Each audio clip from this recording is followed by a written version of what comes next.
أمير الكويت وولي العهد السعودي يشيدان بالدور الأمريكي لرأب الصدع بين دول المنطقة على هامش قمة العلا. إيران تستأنف إنتاج اليورانيوم المخصب بنسبة 20%، والولايات المتحدة تندد وتصفه بأنه ابتزاز نووي. سباق انتخابي حاسم في ولاية جورجيا الأمريكية يحدد مستقبل الكونغرس. وفي كوريا الجنوبية ارتداء الكمامات والعمل من المنزل يساعد على انتشار عمليات التجميل.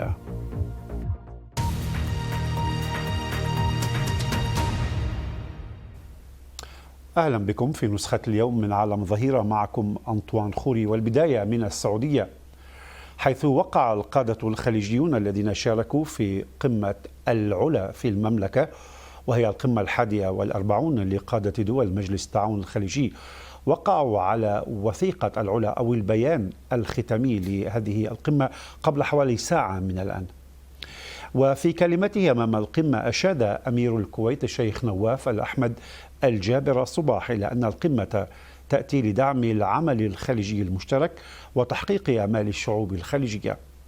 أشاد الشيخ نواف بالجهود التي أدت إلى التوصل لاتفاق العلا، مشيرا في هذا الصدد إلى الجهد الأمريكي الذي لعبه مستشار الرئيس دونالد ترامب وهو صهره جاريد كوشنر لتحقيق تقدم في المصالحات الخليجية. كما يطيب لي أن أعرف ببالغ التقدير عن الجهود الخيرة التي بذلت لتحقيق ذلك الهدف السامي من جانب كافة الأخوة الأشقاء وفخامة رئيس الولايات المتحدة الأمريكية الصديقة ودونالد ترامب ومستشار جاريد كوشنر، مشيدا بجهودهم الداعمة لهذا الاتفاق، مثمنا حرص الأشقاء قادة دول مجلس التعاون وجمهورية مصر العربية على بذل المزيد من الجهود لتحقيق كل ما فيه خير لشعوبنا. كان ولي العهد السعودي الأمير محمد بن سلمان أشاد بالجهود التي أدت إلى اتفاق بيان العلا والذي تم التوقيع عليه.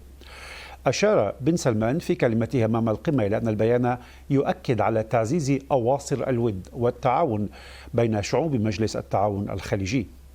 وحذر بن سلمان من أن ما وصفه بالسلوك التخريبي الإيراني وبرنامج طهران النووي يهددان أمن المنطقة. كما نشيد في هذا الشأن بمساعي الولايات المتحدة الأمريكية الصديقة وجميع الأطراف التي أسهمت بهذا الشأن، حيث أدت هذه الجهود المباركة بحمد الله ثم بتعاون الجميع للوصول إلى اتفاق بيان العلا الذي سيتم توقيعه في هذه القمة المباركة، والذي جرى التأكيد فيه على التضامن والاستقرار الخليجي والعربي والإسلامي وتعزيز أواصر الود والتآخي بين دولنا وشعوبنا بما يخدم آمالها وتطلعاتها. ونحن اليوم ما أحوج أن نكون لتوحيد جهودنا للنهوض بمنطقتنا ومواجهة التحديات التي تحيط بنا، وخاصة التحديات اللي يمثلها برنامج النووي للنظام الإيراني وبرنامجه للصواريخ البالستية ومشاريع التخريب الهادمة التي يتبناها وكلاءه في أنشطته الإرهابية والطائفية هدفها زعزعة الأمن والاستقرار في المنطقة والعالم. سنضيء على نتائج هذه القمة من عدة عواصم في المنطقة. أبتدئ من الرياض والمحلل السياسي والخبير العسكري حسن ظافر الشهري. أستاذ حسن، مرحبا بك معنا في عالم الظهيرة. من خلال ما سمعناه وما تابعناه على شاشات التلفزيون، عمل القمة كان قصيرا جدا مختصرا، لكن كان هناك تحضيرات كبيرة على ما يبدو. من خلال كل ما رأيناه يبدو أننا أمام مصالحة حقيقية، أليس كذلك؟ مساء الخير أنطوان، تحية لك ولضيوفك وأيضا المشاهدين الكرام. أهلا. أنا أعتقد أنه نحن أمام مرحلة جديدة تؤسس لمستقبل تتوحد فيه الجهود وتحدد فيه الوسائل باتجاه التهديد الجيوسياسي الذي تشكله مع الأسف إيران في المنطقة، وأعمالها في العراق وسوريا ولبنان واليمن أشهر من أن يدلل عليها. وبالتالي هناك يبدو لي أن هناك تنازلات. أنا لا أعلم هل هناك بعد وجبة الغداء بيان ختامي غير بيان العلا. فما استمعنا إليه هو التأكيد على التضامن والاستقرار، وهذا مطالب الشعوب في منطقة الخليج هي الأمن والاستقرار والتنمية، للقادة تطلعات بما فيها تحقيق الأمن الإقليمي بجهود مشتركة من دول الخليج، لأنه يجب أن تكون القوى الخليجية موحدة باتجاه العدو مع الأسف الذي يشكل تهديد جيوسياسي خطر في هذه المرحلة. أستاذ حسن، استخدمت عبارة مرحلة عندما سألتك عن مصالحة حقيقية، هل هذا يعني أن هناك علامات استفهام على المرحلة؟ لأنه إن لم يجري تحقيق ما هو مفترض أن يتحقق من تصالح ولحمة يتحدث عنها القادة الخليجيون، هذا يعني أن المرحلة فشلت وعودة إلى التوتر بين قطر وجارتها؟ لا نرجو ذلك ولا نتمناه، وأعتقد أنه فتحت الأبواب الموصدة حاليا، وبالتالي قد تكون هناك مرحلة أولى يتم فيها الاتفاق على الملفات الأساسية، وبالتالي هناك شرخ كان غاير في جسم بعض الدول في المنطقة نتيجة لبعض الأمور الكل يعلمها لا نود الخوض فيها، ولكن أعتقد أن الجميع الآن أمام مسؤولياته، وأنه وصل إلى قناعة أنه لا بد من توحيد الجهود في هذه المرحلة، وأن الخطر يداهم الجميع ولا يداهم دولة منفردة. وبالتالي أنا أعتقد أنه العقلانية الآن هي في مصلحة الجميع، وأنا أعتقد أنه بلاد المملكة العربية السعودية بذلت جهودا كبيرة وقدمت تنازلات بما يحقق لشعوب المنطقة تطلعاتها تنازلات ومتطلباتها من كافة الأطراف أستاذ حسن، ليس كذلك؟ لا شك. بالضبط، لأنه من يتابع بعض وسائل الإعلام القطرية، كنت أتابعها أونلاين قبل دخولي الاستوديو، أحد المواقع يقول لم تقدم الدوحة أي واحد من التنازلات 13 التي كانت هي مطالبة بها أساسا. سنرى كيف سيترجم ذلك إن كان هناك تنازلات، لكن أيضا الملاحظ أن وسائل الإعلام القطرية خففت من حدة هجماتها ليس فقط على السعودية إنما على الدول الأربعة التي كانت تقاطعها. بالتالي نحن أمام مرحلة جديدة، الاختبار الحقيقي هو النية الجيدة الآن، أليس كذلك؟ أنا أعتقد أنه تم التوافق من الجميع بما فيها قطر، وهي يبدو لي هي من كانت المبادرة في الوصول إلى الموافقة على المبادئ الستة، وبالتالي هي تحقق الشروط 13 بالكامل. نحن الآن نتكهن ننتظر النتائج الحقيقية، لأننا لا نعلم ماذا يجري خلف الأبواب المغلقة في العلا، ولكن أعتقد أنه بحكمة الملك سلمان وسمو ولي عهده وبحكمة قادة دول المجلس وأيضا مشاركة مصر وأيضا الولايات المتحدة الأمريكية سيكون هناك انفراج واسع، فلتعلق ولا نسمح للشيطان يدخل بالتفاصيل، ولنذهب بعيدا للهم الاستراتيجي وهو التهديد السياسي الإيراني وما يمكن أن يحدث في 15 يوم القادمة. وهل لا زال ملف استخدام القوات المسلحة في واشنطن على طاولة ترامب أم لا؟ هل سيكون هناك انحناء للعاصمة من قبل إيران والميليشيات في العراق بعد التهديدات المتبادلة؟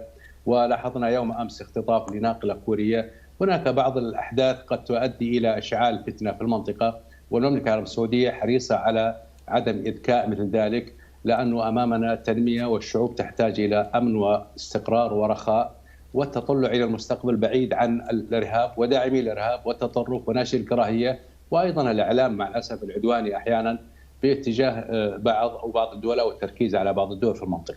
بانتظار أن يصدر البيان الختامي نطلع عليه، على الأقل تكون لدينا مادة لنناقشها. أشكرك، أضأت لي على الموضوع من الرياض المحلل السياسي والخبير العسكري حسن ظافر الشهري. أشكرك أستاذ حسن.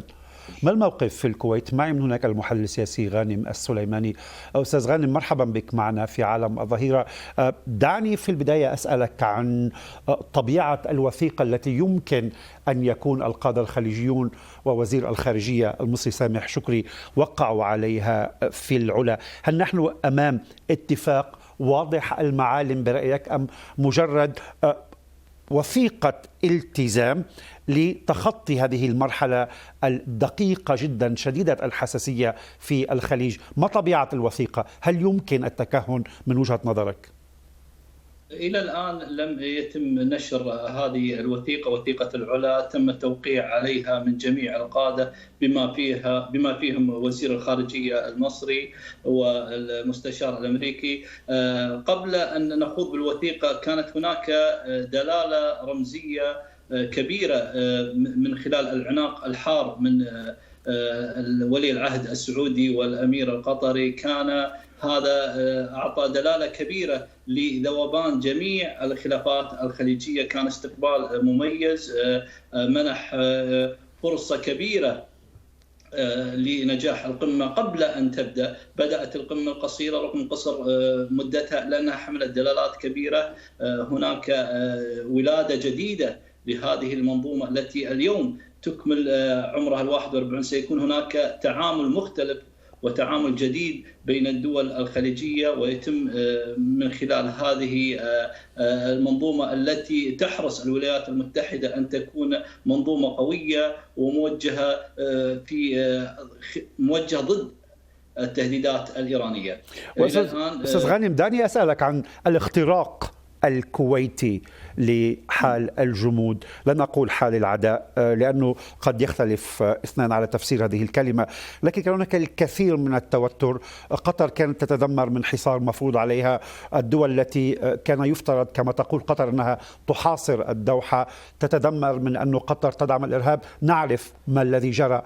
الآن هناك اختراق أحدثته الكويت، كيف تمكنت من فعل ذلك؟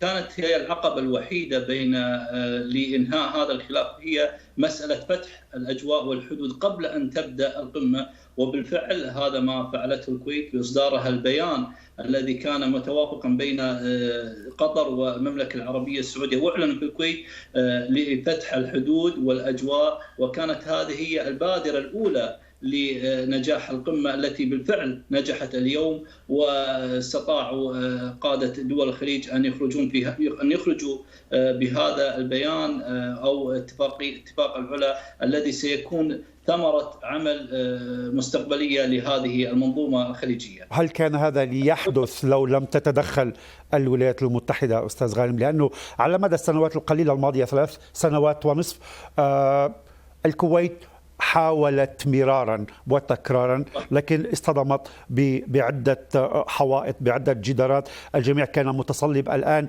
يقال أنه جاريد كوشنر إدارة الرئيس ترامب ألقت بكل قوتها وراء الكويت. هل هذا الانطباع صحيح؟ بالضبط، هذا ما حصل. كان هناك دور رئيسي دعنا نقول للكويت من خلال العمل في الوساطة خلال 3 أعوام فائتة، ساعد في تسريع هذه المصالحة، التدخل أو الدور دعنا نقول المساند للولايات المتحدة الأمريكية، وحرص الإدارة الأمريكية قبل أن يخرج ترامب من البيت الأبيض أن ينهي هذا الخلاف الخليجي. هل لدى الكويت مخاوف أستاذ غانم بالنسبة للمرحلة المقبلة؟ ضيفي من الرياض قبل قليل أستاذ حسن ظافر الشهري المحلل السياسي يتحدث عن مرحلة أولى، ربما اختبار للنوايا، اختبار نوايا جرى، لأنه جرى فتح الحدود البرية والجوية بين المملكة وبين قطر. هل تخشى الكويت من أن تكون هناك عثرات في هذه المراحل الأولى من تطبيق وثيقة العلا، بمعنى أن قد تعود الأمور وتتوتر وقد تعود مرة أخرى إلى القطيعة؟ هناك ضمانات بحضور المستشار الأمريكي وأطراف عربية لتوقيع هذه الاتفاقية، اتفاقية العلا، بعدم أو الحرص على استقرار المنظومة الخليجية ودعمها والعمل على المصلحة لأبناء الخليج. هناك ضمانات اليوم وقعت في اتفاقية العلا. والضمانات أمريكية كويتية أم فقط أمريكية؟ لأنه لو كانت أمريكية الرئيس دونالد ترامب انتهت ولايته بعد أسبوعين سيغادر، بالتالي هذا سيطرح ربما تساؤلات كثيرة حول من سيلتزم بأن يكون الحكم لو نشبت خلافات مرة أخرى. نحن نتحدث عن إدارة الرئيس ترامب وتحديدا صهره جاريد كوشنر، هم ذاهبون. لو حصلت أي خلافات من الضامن لتنفيذ هذه الاتفاقية؟ هل هي الكويت وحدها الضامن؟ بكل تأكيد لا أحد يريد الخلافات ولا يريد الانقسام. الدول المجلس التعاون الآن في تحدي جديد لهذه المنظومة. دول مجلس التعاون تمر في ضائقة اقتصادية كبيرة، هناك مخاطر إقليمية في المنطقة، هناك العديد من الملفات الصعبة التي تحتاج مواجهة جماعية من دول مجلس التعاون. فهناك مصالح مشتركة بين هذه المنظومة الخليجية للتوحد ومواجهة هذه المصاعب. الظروف والملفات الصعبة هي الضامن الوحيد لتوحد الكتلة الخليجية لمواجهة أي مخاطر أخرى. أشكرك على هذه الإضاءة من الكويت المحلل السياسي أستاذ غانم السليماني، شكرا جزيلا لك. وفي الدوحة أثار خبر إعادة فتح الأجواء والحدود البرية والبحرية ردات فعل إيجابية من قبل المواطنين القطريين والمقيمين والزائرين. بدأت أنا وزوجتي بالتخطيط لرحلة إلى دبي منذ ساعتين بمجرد أن علمنا بإعادة فتح الأجواء والحدود. نأمل أن تنخفض أسعار الرحلات الجوية في كل مكان. والله مشاعرنا كلها تغيرت وفرحنا، وهالقطر كلهم فرحوا، حتى أهل السعودية عشان البر شلون يعني روحه ورده بدال هالعفة. عرفت أنا والدتي إماراتية، فالعيلة كلها فرحت إن نقدر نروح بر عن طريق السعودية للإمارات عشان نشوف الأهل وكذي. الحمد لله أنها اتحلت. أنا يسعدني جدا إني سمعت الخبر ده النهاردة، وإن شاء الله يعني بغض النظر عن اختلاف جنسياتنا أو أيا يكن، يعني أنا سعيد إن احنا رجعنا تاني، أو إن شاء الله بإذن الله في الطريق إلى رجوع تاني زي ما كانت الأمور قبل كده، وإن شاء الله يعني احنا أخوات في الأول وفي الآخر. أبقى في الدوحة معي من هناك دكتور علي الهيل أستاذ العلوم السياسية. دكتور الهيل، مرحبا بك معنا في عالم الظهيرة بانتظار أن يصدر البيان الختامي ويوزع على وسائل الإعلام لكي نمحص فيه. دعنا نبني هذا الحوار على ما نعرفه حتى الآن وبعض الاستنتاجات. البعض يتحدث عن اتفاق متكامل على مراحل، والبعض يقول لا، هذه سلسلة اختبارات ستجري للبناء على حسن النية من خلال فتح الأجواء بين قطر والمملكة العربية السعودية يوم أمس، وبالتالي هذه فقط مرحلة أولى يجب البناء عليها، ثم الانتقال إلى مرحلة أخرى ثانية وثالثة ربما قبل الحديث عن مصالحة حقيقية. هل توافق على هذه القراءة؟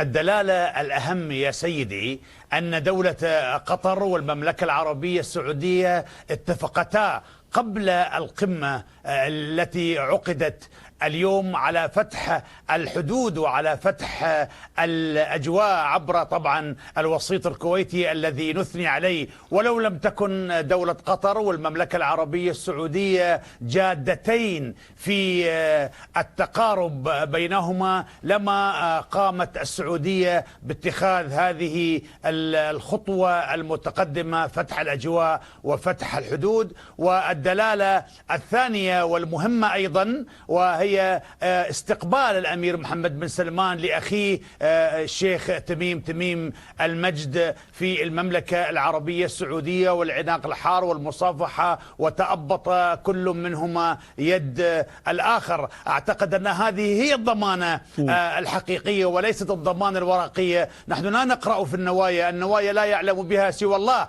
ولكن نحن نحكم على الظاهر الآن تقارب قطري سعودي. أما عن الوثيقة التي أشرتم إليها فأنا في تصوري أن هذه الوثيقة قد تكون إعلان مبادئ باعتبارها خطوة أولية لحلحلة الأزمة في انتظار الحل بإذن الله. على أي أساس جرت هذه المصالحة دكتور الهيل؟ لأنه التراشق الكلامي بين وسائل الإعلام القطرية والسعودية خف نسبيا خلال الفترة الماضية، لكن على مدى 3 سنوات أنت تعرف وأنا أعرف كانت هناك تهم كبيرة بين كلا الطرفين. نتحدث عن السعودية وقطر تحديدا. صحيح. لا أدخل الدول الأخرى فيها الآن. خفت حدة هذا الكلام. لماذا؟ ما الذي جرى تحديدا؟ ما هي القناعة التي أوصلت كلا الطرفين إلى هنا؟ ما الذي جرى؟ ما الذي جرى؟ نعم، إن ثمة متغيرات إقليمية وعربية ودولية أدت إلى تغيير قناعة القيادة السعودية في أزمة الخليج، ولذلك السعودية حرصت من خلال الوسيط الكويتي على إجراء المصالحة مع دولة قطر. هذا هو في رأيي ما جرى، والذي لم يشر إليه الكثيرون منذ يوم أمس. إذن الآن أنا شخصيا استنتاجي أن تكون هناك اتفاقية قطرية سعودية لأسباب كثيرة، لأن قطر والسعودية يحتاجان بعضهما بعضا في الحج والعمرة. القطريون لديهم عائلات مشتركة مع السعودية تتعدى 2000 عائلة. القطريون لديهم أملاك كثيرة ومزارع كثيرة وحلال كثيرة في السعودية، السعودية وقطر فعلا في حاجة إلى بعضهما البعض. أضف إلى ذلك أن الكثير من العائلات السعودية أصلها ومنشأها في المملكة العربية السعودية. في رأيي أن هذا ما جرى، وهذا ما يفسر بالضبط. وهذا ما دكتور علي، وهذا ما يفسر حرص قطر والسعودية على التقارب. لدي دقيقة فقط في هذا الاتصال معك أسألك عن ما قاله ولي العهد الأمير محمد بن سلمان في الرياض في ختام هذه القمة، يتحدث عن النشاط التخريبي الإيراني، أليس كذلك؟ هذه هي كلماته. بالتالي هل تشاطره قطر هذه الرؤية وما قد تعنيه بالنسبة للتوتر القائم في المنطقة بين دول الخليج العربية وجارتها الشمالية إيران؟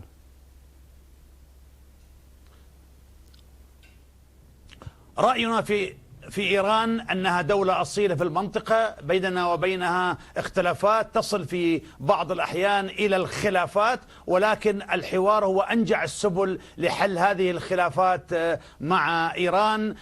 دولة قطر قبل الحصار تماهت مع القرار السعودي وسحبت سفيرها من طهران، إلا أن الحصار ونحن الآن في مهرجان فرح ونحن متفائلون ولا نملك إلا أن نتفائل ونستبشر خيرا. لا نريد أن نفسد هذا الجمال وهذه الروعة وهذا اللقاء الحميم بين محمد بن سلمان وتميم بن حمد، ولكن نريد أشكرك على هذه المداخلة من الدوحة دكتور علي الهيل، أستاذ العلوم السياسية، شكرا جزيلا لك. كيف تراقب مصر هذا الاتفاق؟ أتوجه إلى القاهرة، معي هناك هند الضاوي الصحفية المتخصصة في الشؤون العربية. سيدة هند، مرحبا بك معنا في BBC. ما هو ملاحظ غياب الرئيس السيسي عن القمة، أليس كذلك؟ أوفد وزير الخارجية سامح شكري. بداية، كيف يمكن أن تكون مصر تنظر إلى هذه الاتفاقية؟ هناك الكثير من التأويل، الكثير من علامات الاستفهام، الكثير من اللغط حول عدم رضا مصر أساسا عن هذا التقارب، عن القمة، عن نتائجها. لن أذهب بهذا الاتجاه، فقط أطلب منك رأي كيف يمكن أن تراقب مصر ما يجري.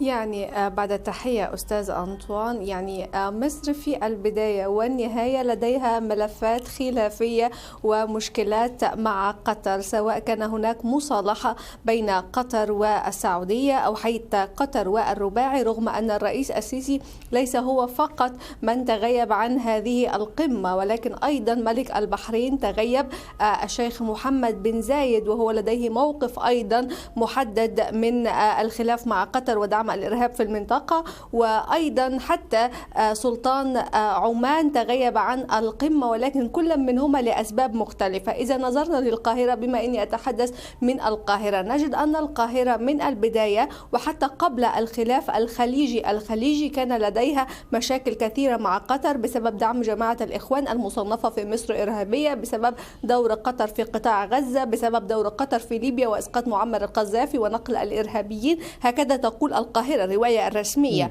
أيضا بسبب التقارب القطري مع التركي. إذا نظرنا إلى السعودية نجد أن خلافاتها مع قطر كانت لها يعني مناحي أخرى ونقاط خلافية وقضايا أخرى. حتى اليوم القمة، إذا نظرنا للكلمة الافتتاحية للسيد ولي العهد محمد بن سلمان، نجد أنه يركز بشكل أساسي على التحديات التي تفرضها إيران، ما يعني أنه يقول للجميع أن المصالحة ومحاولة لم شمل البيت الخليجي في هذه المرحلة تتعلق بالتحديات التي تفرضها إيران على منطقة الشرق الأوسط. يعني أن مصر تحديدا هي لا تريد استمرار الانقسام داخل البيت الخليجي، لأنها تحترم تحديات الأمن القومي لكل دولة على حدة. يعني ليس معنى أن مصر والسعودية والإمارات والبحرين حلفاء أن لديهم نفس التحديات، ربما يتفقوا ويختلفوا في عدد من النقاط والقضايا، وكل منهم لديه تحديات مختلفة، ولكن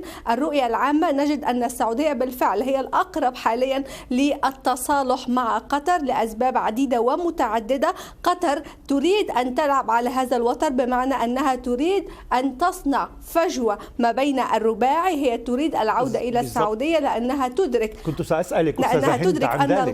سأسألك عن ذلك. هل هذا التصالح القطري السعودي البعض وصفه بأنه مصالحة ثنائية، ليست مصالحة بين الرباعي الذي يقاطع قطر والدوحة، إنما هي مصالحة ثنائية. هل يمكن أن تنسحب على مصر؟ هل يمكن للأمير محمد بن سلمان أن يقول لمصر تعالوا اقتربوا أكثر من الدوحة، أنا فعلت ذلك، أنا أشجعكم على فعل ذلك؟ هذا واحد. اثنان، أين يترك كل التهم المتبادلة بين البلدين؟ مصر تتهم قطر علنية بأنها تدعم الإرهاب، تشن حملة على شخص الرئيس السيسي، تخون الجيش المصري. الكثير من التهم كانت ترمى عبر وسائل الإعلام القطرية على مصر. أين هي مصر الآن لو طلب منها أن تقترب أكثر من قطر؟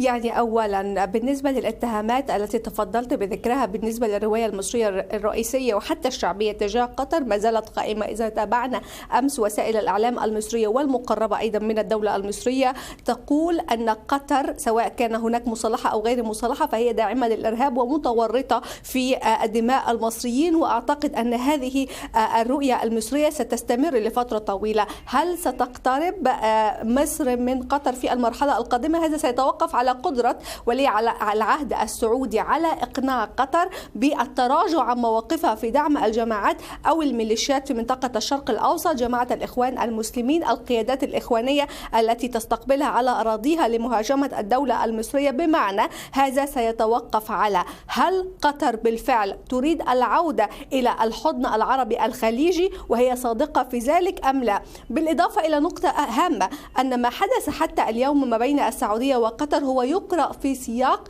يعني خطوة تمهيدية لبناء الثقة ما بين الرياض وما بين الدوحة. لا نستطيع أن نقول أنها يعني مصالحة شاملة كاملة. التحدث اليوم فقط عن التحديات الإيرانية مقابل فتح الأجواء أمام قطر، وبالتالي هناك ملفات متعددة. اسمح لي أن يعني أعددها بشكل بسيط. هناك اختلاف كبير ما بين السعودية وقطر في اليمن، هناك اختلاف كبير ما بين الإمارات وتركيا في الإمارات وقطر في ليبيا، في قطاع غزة والقضية الفلسطينية، في سوريا، في عدد من الملفات. هل تستطيع السعودية الآن أن تعيد ترتيب هذه الأوراق وتجد أرضية مشتركة ما بين قطر؟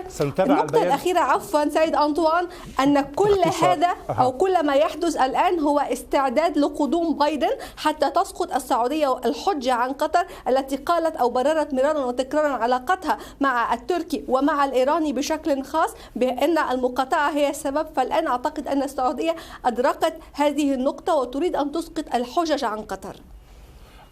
هند تقول لي المنتجة أستاذة وفاء معدة البرنامج ألغينا تقرير طوله 3 دقائق، لدي دقيقتان أخريان معك الآن. أشكر زميلتي وفاء على ذلك.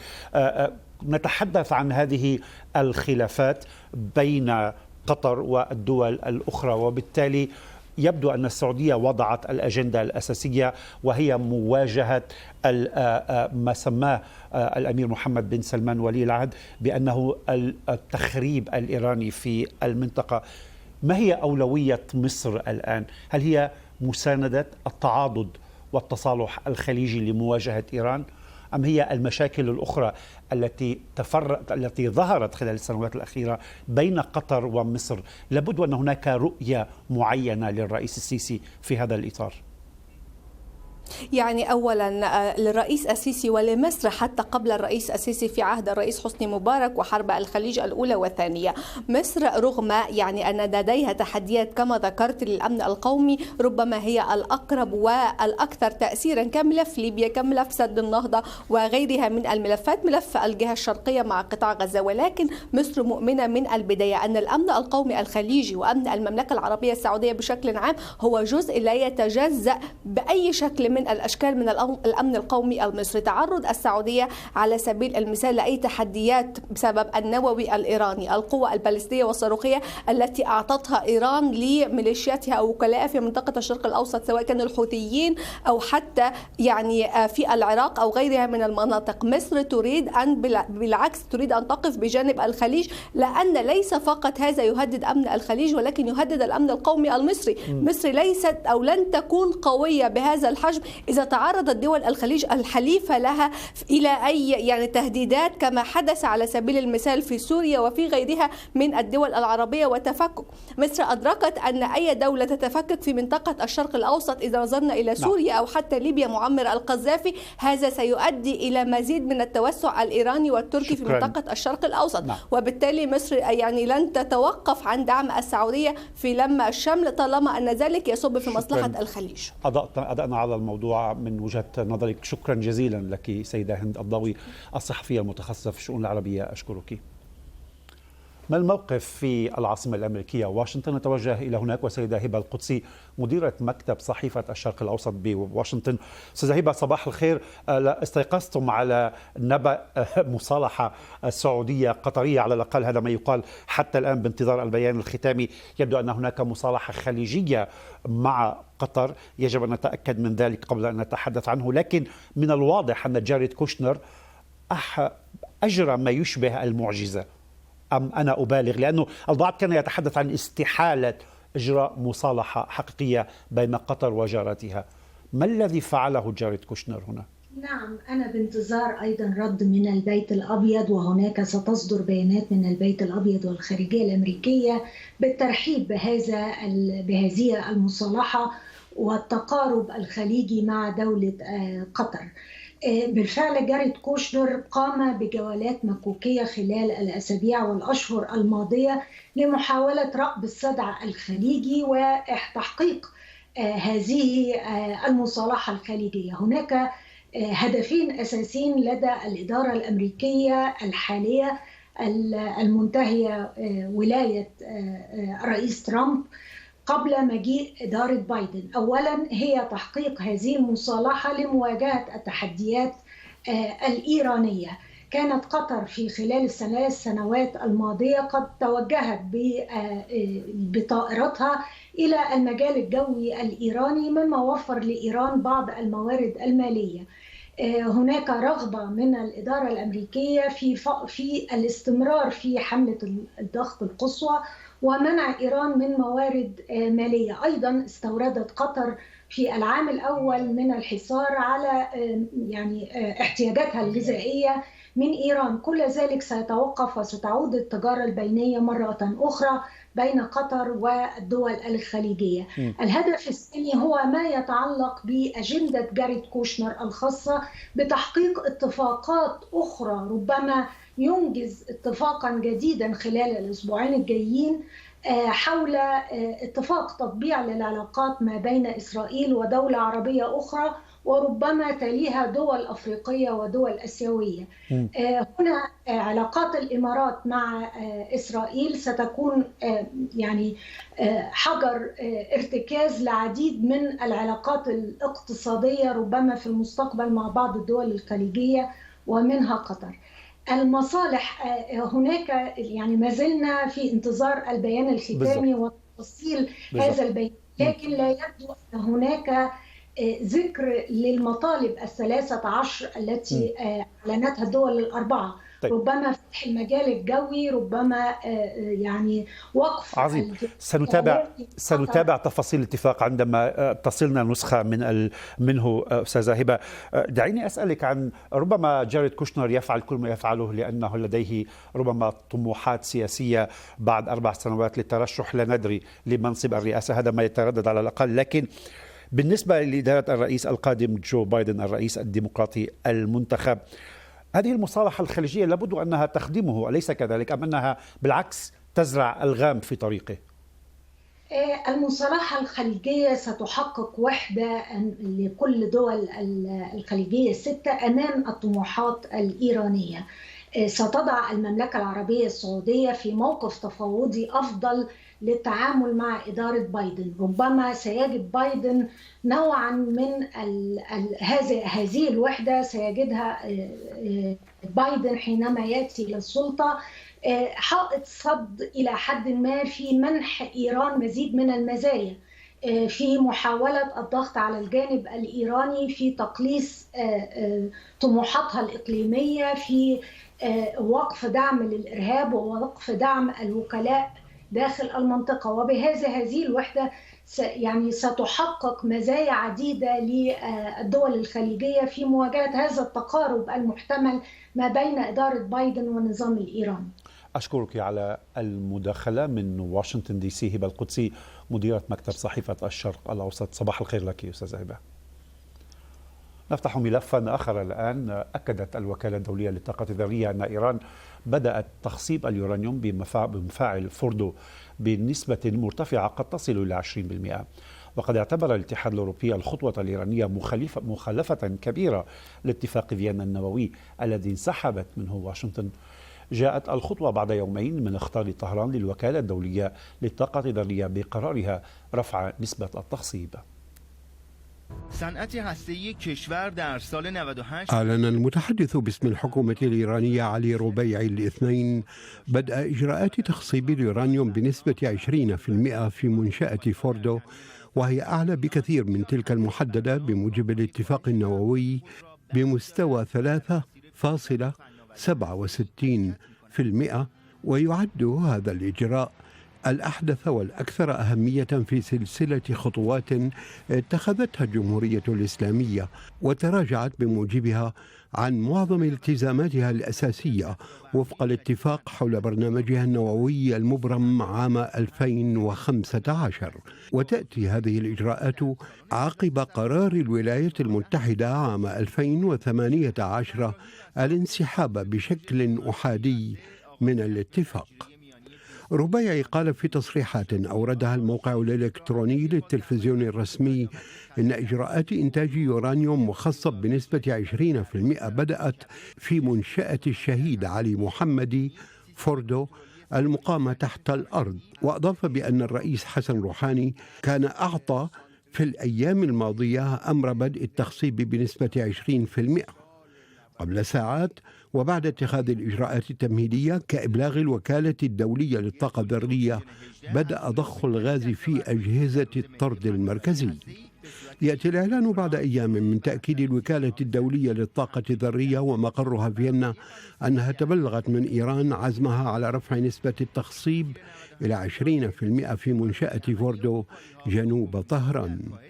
ويتماشى الإجراء مع قرار اتخذه مجلس الشورى في الجمهورية الإسلامية قبل أسابيع يطلب فيه من الحكومة إنتاج وتخزين 120 كيلوغراما من اليورانيوم المخصب بنسبة 20% سنويا لصالح الحاجات السلمية للصناعة الوطنية. وصدر هذا القرار بعد أيام من اغتيال العالم النووي البارز محسن فخري زادة في عملية اتهمت الجمهورية الإسلامية إسرائيل بالوقوف خلفها. وأبدت الحكومة الإيرانية عدم تأييدها لقانون المجلس، لكنها أكدت أنها ستلتزم به. وفي أول رد فعل إسرائيلي قال رئيس الوزراء بنيامين نتنياهو في بيان إن إسرائيل لن تسمح لإيران بإنتاج سلاح نووي، وأن خطوة طهران برفع مستوى تخصيب اليورانيوم على عزمها على إنتاج سلاح نووي. زهيد راكي، BBC. معي من كرولي في جنوب انجلترا سيدة كاثرين شكدام الباحثة في مركز البيان للدراسات. سيدة كاثرين، مرحبا بك معنا.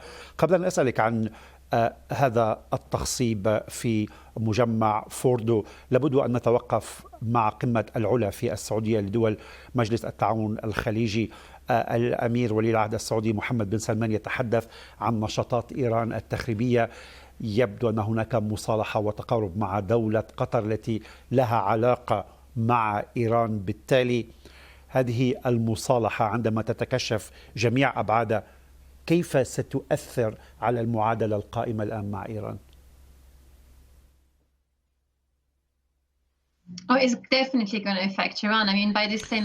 طبعا سوف تؤثر على إيران وسوف تؤثر أيضا على تركيا. فقطر إذا عادت إلى الخليج فهذا يعني تجديد العلاقات بينها وبين السعودية، ما يعود بالضرر على إيران وتركيا وموقعهما في المنطقة. فيما يخص إيران من المنطقي أن تحاول إيران أن تخالف النظام العام بشكل أكبر، وهو ما حصل مع تخصيب اليورانيوم. فهم يعتبرون أنهم يخسرون الأصدقاء في المنطقة. وفي الماضي عندما شعرت إيران بأنها مهددة تستعرض عضلاتها وتتخذ هذا النوع من الإجراءات الاستفزازية لإرسال رسالة إلى الجيران في المنطقة وفي العالم. وبالتالي من الواضح أن إيران تشعر أنها مهددة، وأعتقد أن الأمر تهديد مباشر لا بالنسبة للمملكة العربية السعودية ولكن باتجاه السعودية في محاولة لإرسال رسالة واضحة إلى الرياض بأن إيران أو طهران مستعدة لاتخاذ الإجراءات وهي اللازمة وقادرة على زعزعة الاستقرار في المنطقة. هل نحن أمام هذا السيناريو سيدة كاثرين، بما أنك قلتي أن طهران تستعرض عضلاتها كلما وضعت في زاوية أو كلما ازداد الضغط عليها، هذه هي العبارة الأفضل، كلما ازداد الضغط عليها فإنها ترد بعرض عضلاتها، بالتالي ترسل رسائل لدول الاتحاد الأوروبي الموقعة على الاتفاقية، للولايات المتحدة الأمريكية وأيضا للسعودية وجاراتها الخليجيات. نحن أمام سيناريو تصعيد، أليس كذلك؟